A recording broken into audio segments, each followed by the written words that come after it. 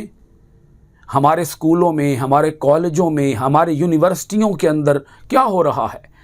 مرد و زن کا اختلاط ہے، مخلوط تعلیم چل رہی ہے، کو ایجوکیشن چل رہی ہے، کیونکہ وہ جو پیچھے پالیسی میکر بیٹھا ہوا ہے اس کا سب سے بڑا پلان ہی یہ ہے کہ عورت اور مرد، لڑکا اور لڑکی، ان کو تنہا چھوڑ دو، ان کو تنہا بٹھاؤ، ان کو خلوتیں میسر کرو، ان کو تنہائیاں فراہم کرو، کیونکہ یہ اکٹھے خلوتوں میں رہیں گے تو شیطانی کام اپنے پورے عروج پہ جائے گا۔ اللہ رب العالمین نے یہی بات ارشاد فرمائی کہ شیطان نے اتروا دیا ان کا لباس تاکہ انہیں دکھلا دے ان کے پردہ کی جگہیں۔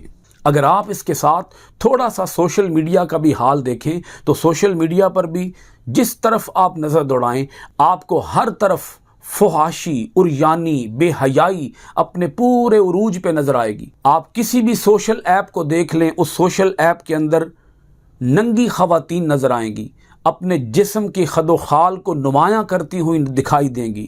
تو کیا کر رہا ہے شیطان؟ کیا کر رہا ہے؟ وہ چاہتا یہ ہے کہ دکھلا دے انہیں ان کے پردہ کی جگہیں، چھپانے کی جگہیں، جس کو ستر کہا گیا، جس کو چھپانا فرض کہا گیا، وہ لباس اتروانا چاہتا ہے، کیونکہ لباس اتر جائے گا اس کا کام آسان ہو جائے گا اور وہ نسل بنی آدم کو اپنے ساتھ جہنم میں لے کے جائے گا۔ شیطان کا بہت بڑا تیر بد نگاہی ہے، شیطان کے تیروں میں سے بہت بڑا تیر بد نگاہی ہے، یعنی اپنی نگاہوں کو گندا رکھنا، اپنی نگاہوں کو میلا کرنا۔ نگاہ ہی گندی ہو گئی، قلب بھی گندا ہو جائے گا، دماغ بھی گندگی سے بھر جائے گا اور شیطان کی آماج گاہ بن جائے گا۔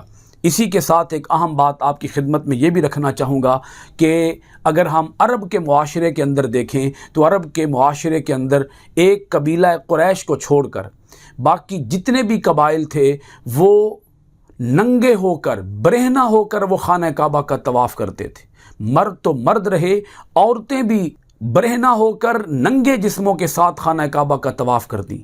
اور قبیلہ قریش جو تھا اس کے بارے میں لوگوں کے اندر یہ سوچ پائی جاتی تھی کہ صرف ان کا لباس پاکیزہ لباس ہے، باقی جس کا بھی لباس ہے وہ چونکہ دنیا کا لباس ہے، وہ میلا کچیلا ہے، وہ گندا لباس ہے، دنیا گندی ہے، دنیا کا لباس ہے وہ، اس لیے دنیا کا لباس، یہاں کا لباس اتار دیا جائے اور برہنہ ہو کر بغیر لباس کے خانہ کعبہ کا طواف کیا جائے۔ اسی کو وہ عبادت سمجھتے تھے اور اس میں شیطان اپنا کام کر جاتا، شیطان کا کھیل پورا ہو جاتا۔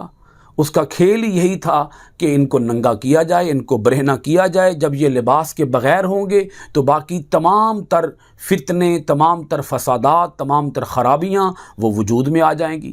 یعنی ایک ایسی خرابی، یہ ایک ایسی خرابی ہے، یہی ایک ایسی خرابی ہے جو ساری برائیوں کی جڑ ہے، جو ساری برائیوں کی جان ہے، جس سے ساری برائیاں پنپتی ہیں، برائیاں پروان چڑھتی ہیں۔ تو اللہ کریم نے ارشاد فرمایا کہ شیطان کی فتنہ بازیوں سے، شیطان کے حملوں سے بچ کے رہنا، کیونکہ اس نے تمہارے ماں باپ کو بھی جنت سے نکلوا دیا اور وہ تمہیں بھی جنت سے محروم رکھنے کے لیے اپنا ہر جتن آزمائے گا، اپنا ہر حربہ آزمائے گا، اور وہ چاہتا ہے کہ وہ تمہیں لباس کے بغیر کر دے، لباس سے محروم کر دے۔ اِنَّهُ يَرَاكُمْ هُوَ وَقَبِيلُهُ مِنْ حَيْثُ لَا تَرَوْنَهُمْ۔ اللہ کریم نے آگے ارشاد فرمایا بے شک وہ تمہیں دیکھتا ہے، وہ بھی دیکھتا ہے اور اس کا پورا قبیلہ یعنی جنات وہ بھی تمہیں دیکھتے ہیں، جہاں سے تم انہیں نہیں دیکھ سکتے۔ وہ تمہیں دیکھتا ہے مگر تم انہیں نہیں دیکھ سکتے۔ حضرت ذوالنون مصری رحمۃ اللہ تعالی علیہ، آپ کا ایک فرمان ہے کہ اس دشمن سے کیسے بچا جائے جو تمہیں دیکھتا ہے مگر تم اسے نہیں دیکھ سکتے، اس دشمن سے کیسے بچا جائے؟ تو وہ فرماتے کہ دشمن، تمہارا دشمن تمہیں دیکھتا ہے، تم اسے نہیں دیکھ سکتے، تو تم اس کی پناہ میں آ جاؤ جو اس تمہارے دشمن کو دیکھتا ہے، اور تمہارا دشمن اس تمہارے خدا کو نہیں دیکھ سکتا، تو اس رب کی پناہ میں آ جاؤ۔ اس کا مطلب یہ ہے کہ شیطان سے بچنے کا سب سے جو بہترین ذریعہ ہے وہ ہے اللہ رب العالمین کی پناہ۔ آپ پڑھا کریں اعوذ باللہ من الشیطان الرجیم، میں پناہ مانگتا ہوں اللہ تعالیٰ کی شیطان مردود کے شر سے۔ بس جو شیطان کے شر سے بچنا چاہتا ہے اس کی ایک ہی صورت ہے، وہ اللہ کی پناہ میں آ جائے۔ ہم اگر شیطان سے لڑنا شروع کر دیں گے تو ہم کہیں نہ کہیں زخمی ہو جائیں گے، ہم کہیں نہ کہیں اس کے حملے کی مار کھا بیٹھیں گے، لہذا اس سے لڑنے کی ہمیں کوئی حاجت نہیں۔ جو شیطان ہے، شیطان اللہ سے تو بڑا نہیں ہے، ایسا تو نہیں ہے کہ شیطان کی طاقت اور قدرت اللہ کی طاقت اور قدرت سے بھی زیادہ ہے۔ اللہ رب العالمین کی جب ہم پناہ میں آ جائیں گے، اس کی حفاظت میں آ جائیں گے، اس کی امان میں آ جائیں گے، اس کی پناہ میں آ جائیں گے، تو ہم شیطان کے حملوں سے یقیناً بچ جائیں گے۔ یہی طریقہ ہے کہ اپنی زندگی کو نیک اعمال میں مصروف رکھو، نیک کاموں میں مصروف رکھو۔ جب اپنی زندگی نیک کاموں میں گزرے گی تو ہم اس کے حملوں سے بچ پائیں گے، کیونکہ وہ حملہ کر ہی نہیں پائے گا جب ہم اللہ تعالیٰ کی پناہ میں ہوں گے۔ اللہ پاک نے آیت مبارکہ کے آخری ٹکڑے کے اندر یہ بتا دیا ہے کہ اس کے حملوں سے بچنے کا جو سب سے بہترین طریقہ ہے وہ ہے اپنے دل کے اندر ایمان کو مضبوط رکھنا۔ ایمان جتنا مستحکم ہوگا انسان اسی قدر شیطان کے حملوں سے بچ پائے گا۔ اِنَّا جَعَلْنَا الشَّيَاطِينَ أَوْلِيَاءَ لِلَّذِينَ لَا يُؤْمِنُونَ۔ اللہ پاک نے بڑی گہری بات ارشاد فرمائی، بلا شبہ ہم نے بنا دیا ہے شیطانوں کو دوست ان کا جو ایمان نہیں لاتے۔ شیطان اولیاء ہیں، شیطان دوست ہیں۔ کن کے دوست ہیں؟ کافروں کے دوست ہیں جو ایمان نہیں لاتے۔ اللہ پاک نے یہاں دو بڑی اہم باتیں ارشاد فرمائی ہیں۔ ایک تو یہ بات ارشاد فرمائی ہے کہ شیطان کافروں کے ہی دوست ہو سکتے ہیں، مومنوں کے دوست نہیں ہو سکتے۔ شیاطین کی دوستی مومنوں سے نہیں ہوگی، کافروں سے دوستی ہوگی۔ تو اگر ہم اپنے دل کے اندر ایمان مضبوط رکھیں گے، آپ ایسے ہی سمجھ لیں اگر کوئی گھر غیر آباد ہو جائے، اس گھر کے اندر کوئی بھی نہ رہتا ہو، تو وہاں جنوں کا سایہ ہو جائے گا، وہ گھر جنوں کا ٹھکانہ بن جائے گا۔ جہاں کوئی بھی نہ رہتا ہو، ایک مدت دراز تک گھر بند پڑا رہے، تو وہاں جنات آ جائیں گے، جنات کا وہاں پہ بسیرا ہو جائے گا۔ اور اسی طرح اگر ہمارا دل ایمان سے خالی ہے، اگر ہمارے دل کے اندر ایمان نہیں ہے، ہمارا دل غیر آباد ہو گیا ہے، ویران ہو گیا ہے، دل ایمان سے خالی ہو گیا ہے، تو پھر جنات کا بسیرا ہو جائے گا، جنات کا ڈیرا ہو جائے گا، جنات کا قبضہ ہو جائے گا۔ اس لیے اس دل کو آباد رکھیں، کس کے ساتھ؟ ایمان کے ساتھ۔ جب دل ایمان سے بھرا ہوا ہوگا تو شیطان اس دل کے اوپر حملہ آور نہیں ہو سکے گا۔ اسی کے ساتھ یہ بات بھی سمجھ لیجئے کہ اللہ کریم نے یہ جو فرمایا کہ ہم نے بنا دیا، تو اللہ تعالیٰ نے مجبور نہیں کیا کافروں کو کہ وہ شیطانوں کے ساتھ دوستی کریں۔ اللہ پاک نے مجبور نہیں کیا۔ جب کافروں نے خود اپنی مرضی سے شیطانوں سے دوستی کی اور وہ شیطانوں کی دوستی سے باز نہیں آئے، پیچھے نہیں ہٹے، اور وہ شیطانوں کے ساتھ اپنی دوستی پروان چڑھاتے گئے، تو اللہ کریم نے بطور سزا ارشاد فرمایا کہ ہم نے انہیں پھر بنا دیا دوست شیطانوں کا۔ کافروں کو شیطانوں کا دوست بنا دیا، شیطانوں کو کافروں کا دوست بنا دیا۔ یہ کافروں کی دوستیاں شیطانوں کے ساتھ ہو سکتی ہیں، ایمان والوں کے ساتھ نہیں ہو سکتی۔ اللہ کریم ہمیں اپنی آیتوں میں غور و خوض کرنے، عمل پیرا ہونے، قرآن کے آفاقی پیغام کو دنیا بھر میں عام کرنے کی توفیقات خیر عطا فرمائے۔ سورۃ الاعراف آیت نمبر 27 کے ساتھ کلاس ختم کرتے ہیں انشاءاللہ العزیز۔ سورۃ الاعراف کی آیت نمبر 28 کے ساتھ آپ کی خدمت میں پھر حاضر ہوں گے۔ بہت شکریہ۔ السلام علیکم ورحمۃ اللہ وبرکاتہ۔